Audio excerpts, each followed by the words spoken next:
Doug, bringing up my daughter, forgive me, I'm going to take my time, okay? That song that you heard a very small moment of is Tupelo Honey, and my dad and I danced to that song at my wedding.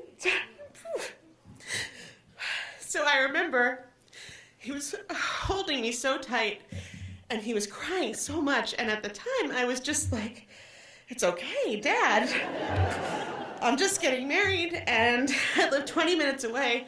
I was in North Carolina for 4 years. We're gonna see each other. But now I have 2 daughters, and I cry daily at daycare drop-off, so I get it, and I'm sorry for judging you, Dad.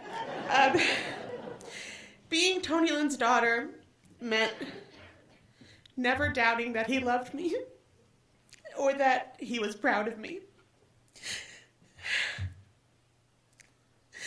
That's how I want my daughters to feel every day, always. And it's a gift I will forever be grateful for, and one I'm reminded of every time I hear that song. It should come as no surprise, having heard everyone else, that being Tony Lynn's daughter also meant having a front row seat to the Tony Lynn Story Hour. He had a great story about everything, anything you could think of, lasagna, basketball games, that guy that got put in their golf party that one time, Karate Kid's Pat Morita, anyone you could think of, he had a story about them. As a writer, I've been thinking a lot about what made him such a good storyteller, so I think what I'm going to do now is tell you how he created this magic that everyone's been sharing with you all day, so you can go out and do it yourselves. First, you need a fantastic memory.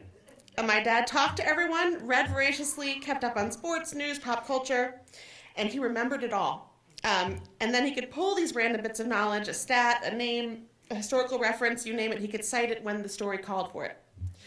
Second, once you have established this encyclopedic knowledge of your world and its inhabitants, you just have to forget the boring parts. Because no one wants to hear the boring parts. Replace them with something better. Third, you need confidence. Tom Stapleton, who talked first and who knew my dad for so long and has so many stories that didn't make the cut, I stole one. My dad once scored them beers at Shea Stadium when they were just, 14, using only his sideburns as ID. So you need ridiculous facial hair as proof of age levels of confidence to tell a story like Tony Lynn did.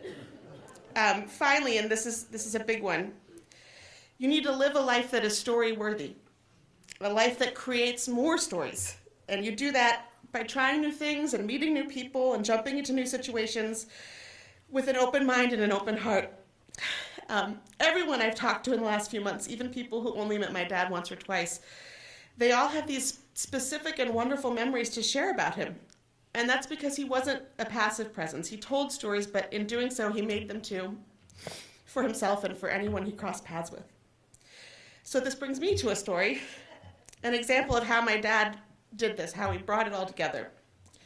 2 years ago, my barbershop quartet, that's another story, was opening for Jay Leno at a casino in Laughlin, that's another story. So my dad drives out to see the show. He comes to our sound check, and he decides in that moment that he's our manager.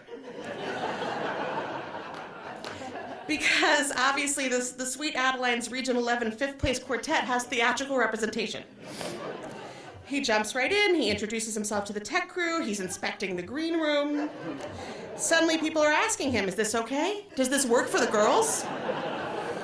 And he's answering like this is totally legit. The head of security comes over, he wants to assure my father that we're in good hands.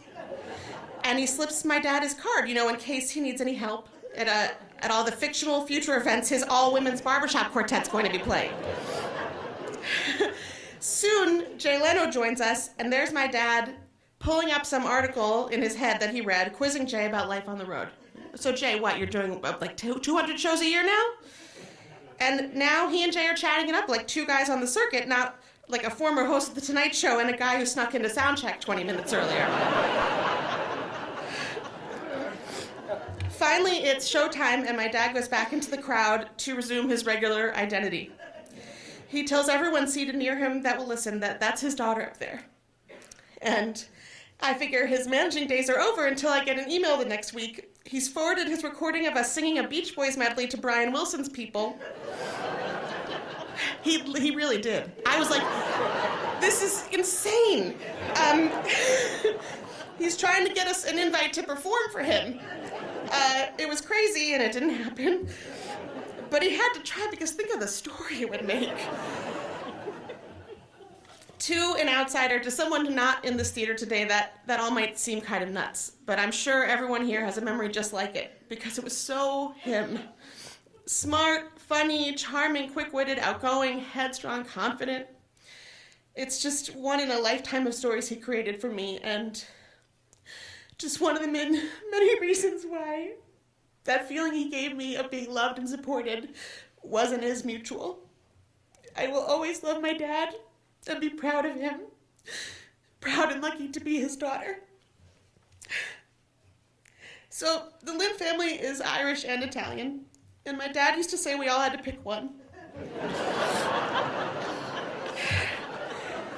His name was Tony. He loved to cook a Brejon. And once he so convincingly quoted The Godfather that my in-laws thought he might have mob ties.